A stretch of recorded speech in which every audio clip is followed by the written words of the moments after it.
Opening scene, Lagos never sleeps. The city pulses like a living thing, breathing through honking cars, blinking traffic lights, and the relentless footsteps of its dreamers and hustlers. Neon signs flickered above crowded streets, hawkers shouted into the night, and across the third mainland bridge, the Atlantic crashed restlessly. Ada tightened her grip on her cheap tote bag as she weaved through the crowd. Her phone buzzed, another alert. Another bill unpaid. Another reminder that Lagos did not wait for anyone. Ada, remember your mother's hospital appointment tomorrow, her sister's voice note played in her ear. If we don't pay, they'll discharge her. Ada swallowed hard, her throat dry. She had no answer. She had already borrowed, begged, and stretched every naira till it broke. There was nothing left, except what they were offering. The telegram group her roommate had shown her weeks ago still sat on her phone, unopened. Sugar Daddy's Lagos exclusive. She had scoffed at it then. Not anymore. With trembling fingers, she tapped it open. The telegram temptation. It started with a message pinned to the top of the chat. Ladies, respect yourselves and respect your blessings. Chief Okon is looking for a discreet, reliable companion. Serious applicants only. Ada's heart thudded. She clicked the profile. A blurry photo of an older man in Agbada, diamond-studded watch flashing, and bio reading, generous. Private. No drama. Minutes later, she received a DM. My dear, I hear you are struggling. Let me help you. No commitments.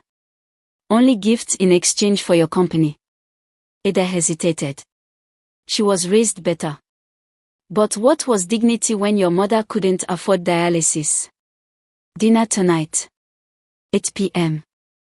Send your account details. She sent them. Less than 10 minutes later, 500,000 naira reflected in her account. Her mouth went dry. She reread the numbers over and over. Could it really be this easy? First encounter. The Oriental Hotel loomed ahead, glass doors shining like gold under city lights. Ada smoothed her red dress, the only one she had that looked remotely expensive. Her roommate, Ifeoma, had done her makeup with trembling hands.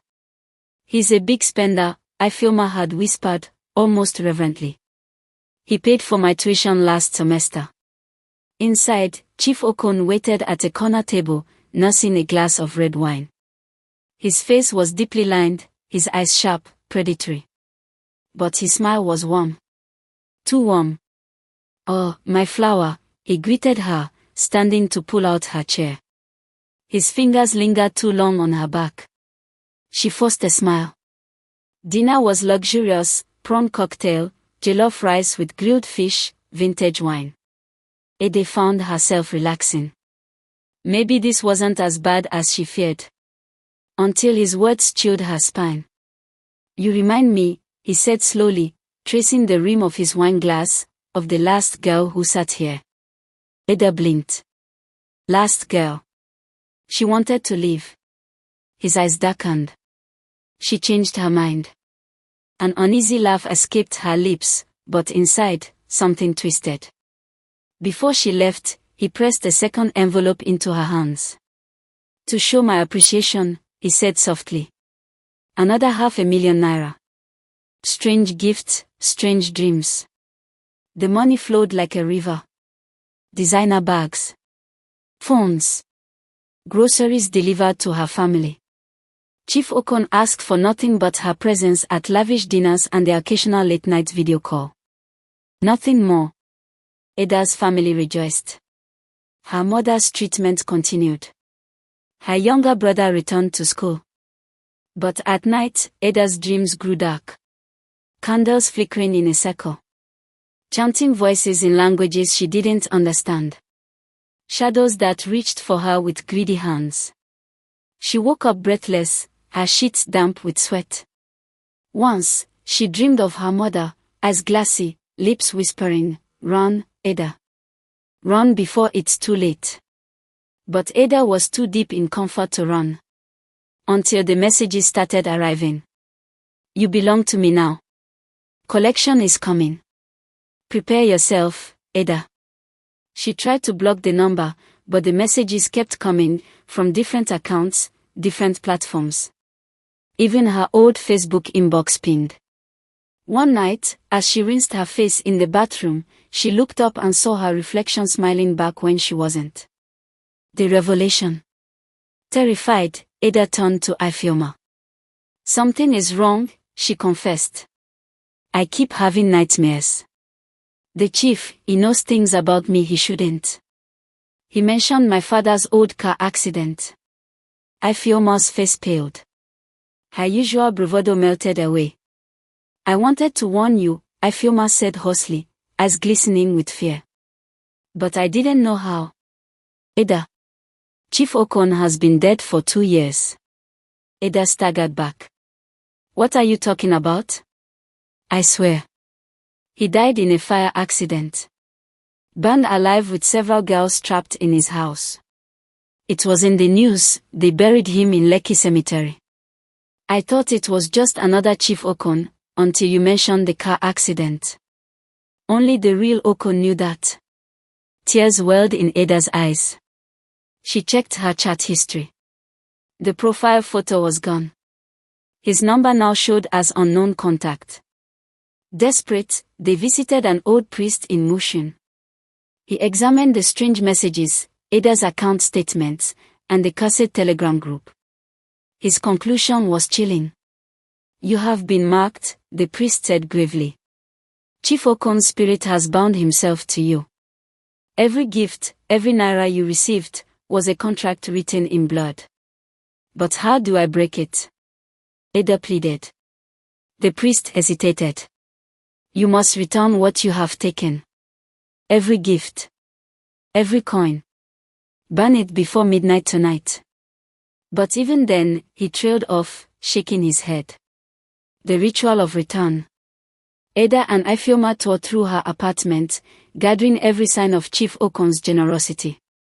The designer bags, the wads of cash, the glittering jewelry. Ada's heart clenched as she added her new phone, her lifeline, to the pile. They dragged everything to a clearing behind the apartment complex and set it alight. As the flames roared, the air thickened.